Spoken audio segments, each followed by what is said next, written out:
first meeting on our advisory board. And with the exception of Winthrop, who's just watching us, who's going to be one of our volunteers, the rest of you have agreed to help us out. We deeply appreciate that. It's a great group of people. And our goal this morning is to very quickly give you a great overview of the Woods Project, where we've been and where we want to go, and what we have is really good and where we can use some help to get to the next level. Also joining us this morning is Andrea Ivan, who was our first and only employee to run our program and operations. And Bubba Silverstein, who's our fundraising consultant for this project, and Bubba will be talking in a bit. And I want to thank our host, Greenbank, Mike Barone of Greenbank, who is their marketing guy. Unfortunately, sick today, or he would have said thank you on behalf of Greenbank. So your pay for this meeting is this great bumper sticker that you have in front of you. I hope you will take it and put it on your card.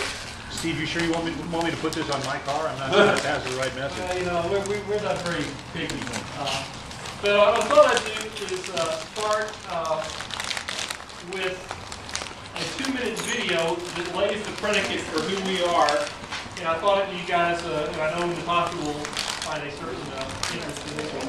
So this will slow down twice you got down too. So.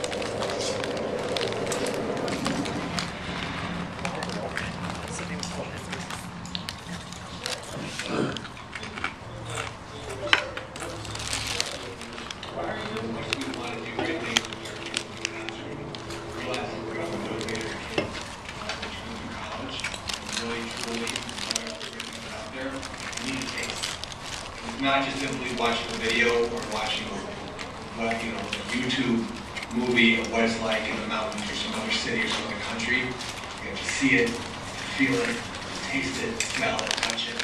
And so having opportunities to go to faraway places is amazing. Tying that in with the specific leadership skills and responsibilities you have to assume as well by going into the woods, the mountains, and doing backcountry camping, the cooperation and the teamwork. It's all that combines the added life skills, which is what we want to do to round out a great education for our children. So simply, it's just having a broader view of the world. So for a lot of our kids, when they first come to us in Houston, the North Pole is Dallas, the South Pole is Matamoros, Mexico. The sun rises in New Orleans, sun sets in San Antonio. That's about the view of the world. So it's one thing for us to tell the kids, work hard, be nice, study, graduate, so you can enjoy the beautiful and wonderful things out there in this world. But again, we have to let them experience it to keep them motivated so they realize why they're doing everything they're doing. It is obviously mind-blowing to wind up taking a bus or being on a plane and landing somewhere, getting on another bus of some kind and winding up somewhere at 10,000 feet, where where there's just snow and woods. It's a whole different world to them, which again expands their horizons and makes them realize there's a lot out there that they don't know. Leadership skills that they learn as they have to plan, organize, manage a team, solve conflicts. Those are invaluable life experiences. All of us as leaders at one point started in situations like that back in the day. Any time in life we wind up facing a difficult challenge, that's really where we start to discover who we are, especially if we're able to live up to that challenge, overcome it, and look back and realize, wow, look what I just did. Yeah. And certainly the Woods Project sets kids up to have those types of opportunities. Nice. So why is this unique for these kids? I think it's just getting those experiences of being in places that these kids would never get a chance to travel to for this program. And I think what it teaches the kids is something that's very important that we talk about with them all the time, and that is getting out of your comfort zone, taking risks, pushing yourself, setting big goals. And I think you can only do so much of that during a school day. I think getting them out of that zone and in a place where they've never been before, in a place that they would probably never get to go to, and not be for this program, is something that we can't create those sort of experiences in. Yes. So much about what we're trying to do at ES Prep is not just prepare kids to go off to college and be successful, but we want them to be great people. And I think the experience they get in the summer with the Woods Project does two things. One, it teaches them the persistence and the teamwork that's so important for them to not just get through yes and to get through college, but it's just such a great skill to have as a successful human being. And I think, so much of what we're trying to teach the kids, because so many of them are first generation college bound, is this idea that you got to play big. That when you're thinking about college, and when you're thinking about goals, and when you're thinking about the sorts of things you want to do with your life, that you're playing big. And for a lot of these kids, the opportunities that they get, some through, we try to do as much as we can through yes, but they're contained in their neighborhood with people they see every day who speak the same language. And I think that getting them out, out into the world, which is what the Woods Project does, it creates those opportunities that they otherwise wouldn't have. And it just aligns really well with the kind of people that we want them to be when they get out of college. And I think that teamwork and that persistence, when we look at kids who've been most successful getting through college and also just most successful in life, those are the two attributes that we come back to over and over again.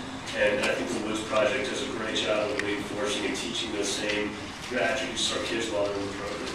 But it's those little things that I think a lot of schools just don't pay attention to. They don't have time, or they just don't think it's important. And we really see it as a differentiator for us, and the fact that there's another place, like I said before, a different context with different voices saying the same things that they're hearing every day at school. That's a powerful impact. That just, we just say thank you. So hopefully that gives you a good sense of why we started up and what we're doing. So I thought that would be a good thing to start with, to let you guys eat a little lunch before I start asking questions.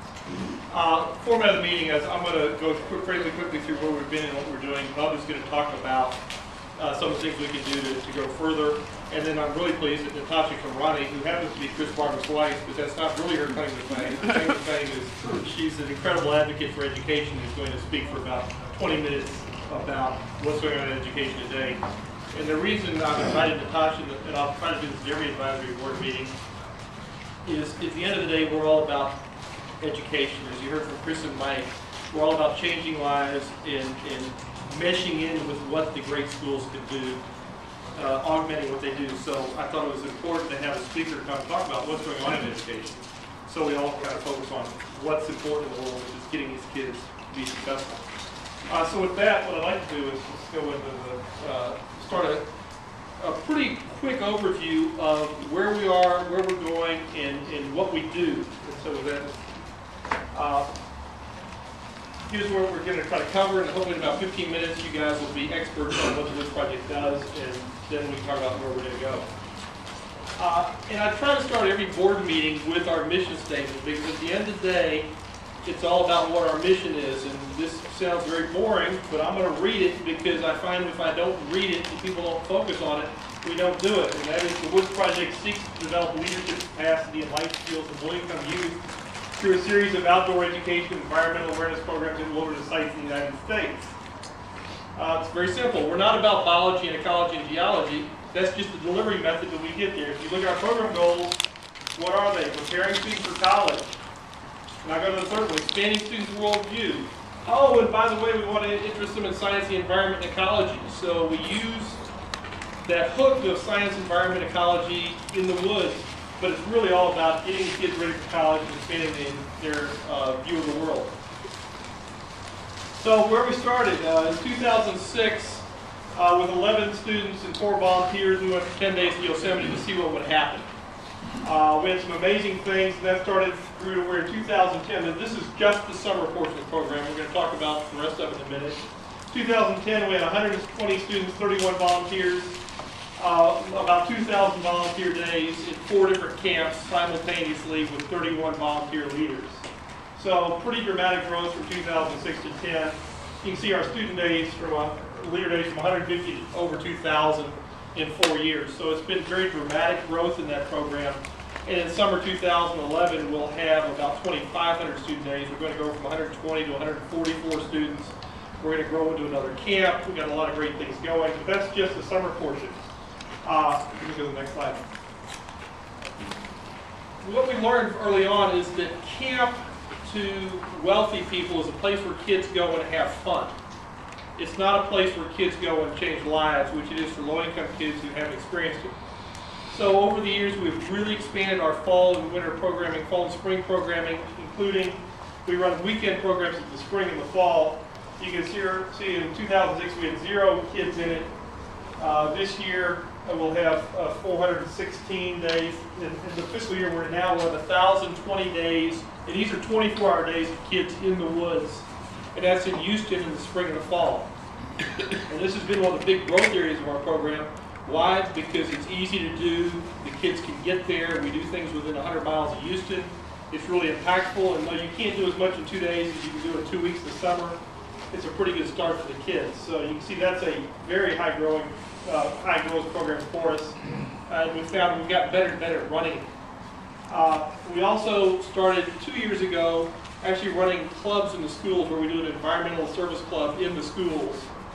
We started last year, 2 years ago, with 3 schools. This year we've got 4 schools. And hopefully we'll have 8 schools next year where we'll actually have a leader in that school every week running a club. And those are the kids who then go on our weekend programs and then come in the summer. So the weekend and club program is becoming a bigger and bigger part of what we're doing. And we find the more touches we have with those kids, the more effect we have. So that's a quick overview of where we are programmatically. By the way, if you have questions or comments, please speak up and interrupt. And if you look at financially where we've gone, 2006 we raised $5,000. I basically called all my friends like Mr. Bowles and had them write me a check for $100, and we went and did it. As you can see, we've grown pretty dramatically. Very high growth rates in funding. To where this year we'll raise $433,000, and we'll talk about where that money is coming from. But you can see we start off very strongly with individual donors. Why? Because we weren't big enough to go to anybody but individuals. All the foundations said, "Who the hell are you?" You can see the foundation corporate started 2 years ago.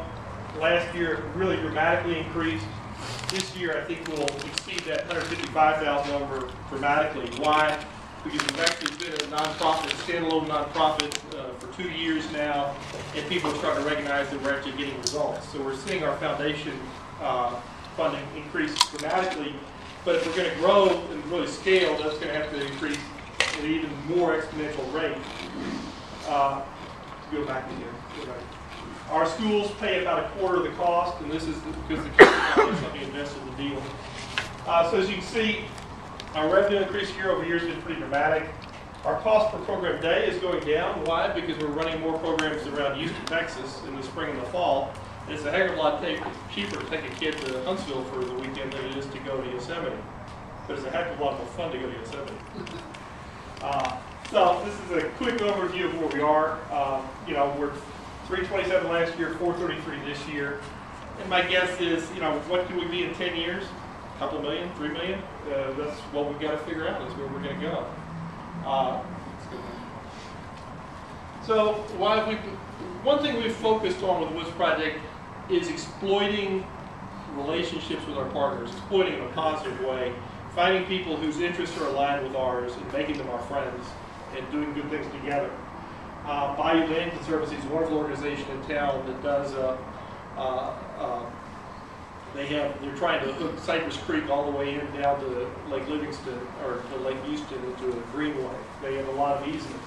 Boy Scouts have become a very important partner for us, and that's been partially because of Chip Schneider there, who happens to not only be the treasurer of KBR, but also the treasurer of the Boy Scouts. That's a really important relationship. Why? Because we give them an access to low-income kids that's great for them, and we get to use their facilities, which is phenomenal. Gateway Mountain Center and Glacier Institute are partners in the woods in Montana and California, Katy Prairie. We do a lot of projects out there in the spring and the fall. Nature Bridge is probably the preeminent wilderness educator in the summer. National Outdoor Leadership School, this is something I'm going to talk about extensively. Reb there at the end of the table has been a big help. Reb is the nation's dean in outdoor education program liability. If you ever get sued with an outdoor program, you call Reb. We can never have. He's just a friend. But they're where we're going to develop more leader relationships, because we talk about where we're going. Our biggest constraint to growth is leaders. Because as we grow dramatically, we're going to need a lot more leaders. Teach for America, we're developing a strong relationship there. Again, a lot of our teachers are Teach for America people, and that's going to be a key relationship in helping us develop leadership going forward. Texas Parks and Wildlife and U.S. Forest Service. We do a lot of projects with them, and they're becoming key relationships. I call them partners, but I like the term friends better because partners implies more look than do. Our school partners, we have 12 partners here in town. We have 2 out of town. We work with a kids school in Austin and kids school in North Carolina, but 95% of our kids come from these schools. As you can see, they all deal with low-income kids. They're all wonderful partners, and we spend a lot of time focusing on the right school partners because we've got to have people like Mike Feinberg and Chris Barbick who get it, or else it doesn't work in the schools. So we've developed some great school partnerships. We have schools coming out of our ears now. It used to be we'd go into school and they'd look at us funny, like, what are you guys? And now people are calling us up and saying, hey, we hear good things about you. So it's a great place to be. And we have 5 HISD schools, which is amazing because HISD is not the easiest place to work with. If you look at our foundation partners, let me put Simmons up front. We've just recently moved into the next level up of fundraising. Up until 4 months ago, our biggest grant we ever got was $15,000. Now we've got 70 from 500 in Children's Fund and Collin, all above that amount. We're starting to move up in the fundraising community, and these are all the foundations we have partnerships with. They're all great foundations, but we're just starting to tap that market, and what we need to do is expand into new foundations as we grow. Again, our issue is visibility in that community. We're finally starting to get it, but it's a very, very slow process. So if you look at the next slide, we also have some corporate church partners. What we found is that we resonate with banks on the CRA side. You'll see the sole non-bank, non-churches came shift. And we really need, if we're going to grow, we're going to need to develop better relationships in the corporate community, because it seems that every company today, their interest, if you look at their website for what they want to give money to, is environment and education. That's what we are. It's almost like we were tailor-made to hit that market. But we need to do a better job of having visibility in those communities. We had a great work day this fall with the C Corp. It was the City Corp Wiz Project weekend. Thank you, Faith. And so we look forward to doing more joint efforts with corporations being involved in our projects, where we pick the kids out, match them up with corporate volunteers, and really do good stuff for both the corporation and our kids, because our kids really need mentors. They need to be with adults from upper middle class world, because if they don't see adults and work with adults from the upper middle class world, they're not going to figure it out how to work with that world.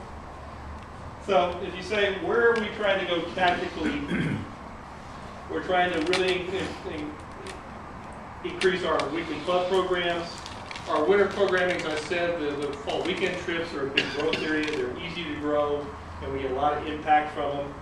But then the key initiatives really are to improve our visibility in the fundraising market, because if we're going to scale the organization, we're building the model to be scalable, and now we've got to, but we can't scale without the funding behind it. And the other thing to make us scalable is we're standardizing a lot of our leader training processes, a lot of our internal processes, because if we're going to scale, we've got to have well-trained leaders. So we're really working on how do we institutionalize what we do and bring it to the next level. So the longer-term questions we're starting to think about is, you know, the Houston market's deep as can be. There's thousands of kids that need our services here. Do we get deeper here, or do we go to other cities in the longer term? And these are, you know, longer term meaning 5-10 years. Do we move down into work with more kids, you know, junior high, elementary?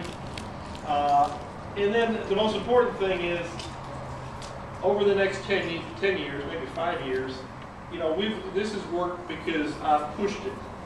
And it's going to need to move from a passion-led to an institutional, still entrepreneurial management system. One of the things that's made us very successful is, if you look at our overhead, we have 20% of the overhead that other organizations like us have. Why? Because we're all volunteer. I don't get paid. Well, that's great, but at some point we're going to need to actually have a real staff and do it like other organizations. There's an organization in Colorado, for example, that has only 80% of the number of days of kids in the woods that we have. Only they're 80% as much as we are. They spend 5 times as much per kid a day in the woods than we do. 5 times more. And they're not a poorly run organization, they've just gone staff heavy. So we need to find a place somewhere between where we are today and where they are in the longer term. So those are some of the longer term questions we face. And so then you say, okay, strategically, to put us in a position to scale, what have we got to do? We have we're not the Boy Scouts, we're not the Girl Scouts, we're not the Red Cross. We're not known in town. We're starting to be known, but it's a matter of virally, we've got to move out, have more people know who we are and where we're going, which is media exposure. We need to have more corporate partners. We need to have more foundation partners. And the one area we've been fairly weak in, and we've had great support from individual donors, but we haven't broken into that individual donor market where the $25,000 and $50,000 and $75,000 gifts are. We don't know that strata of folks. And that's an area where we need to move into those giving circles. And that's, you know, I keep thinking maybe I should just run into Rolls Royces I see on the freeway and strike up a relationship. I haven't figured out how to do that yet. So those are some of the longer term questions that we're facing. Go to the next one. And so what does that mean for the advisory board? We really need your help in achieving those strategic initiatives, which are helping us with the media relations, figuring out where we're going to find these people, how do we break into these markets, affinity groups like Knowles and TFA where we're going to develop our leaders. Those are going to be important places for us to go. So that's a very quick overview of the Woods Project and where we're trying to go. I think that may be the end of it. So with that, any questions on, I know that was quick, but any questions on where we've been and where we'd like to go? Any thoughts? If not, I'll ask Bubba to talk further about how we achieve these objectives. Steve has asked me to distribute and try to get information pertaining to 2 things, even though they overlap each other. The first is adding advisory board members. And if we do, I don't know where we would put them. That is something that Steve wants to do. So I don't think we'd have room around the table for them.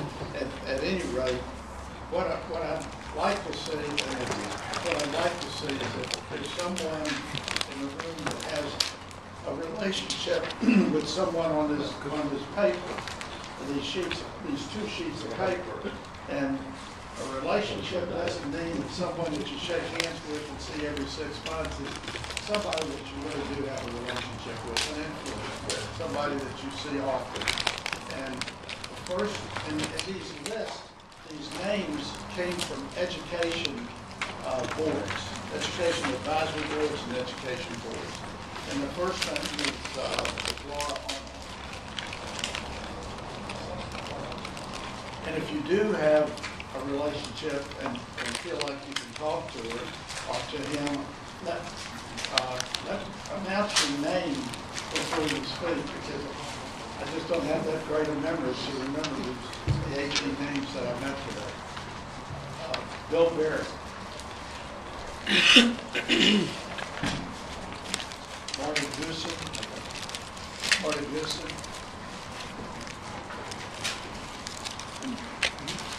Bob Graham.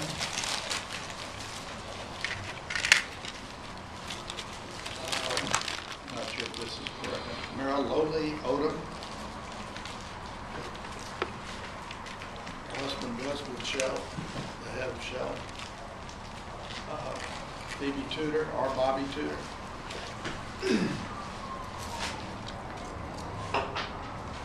Irene C. Johnson.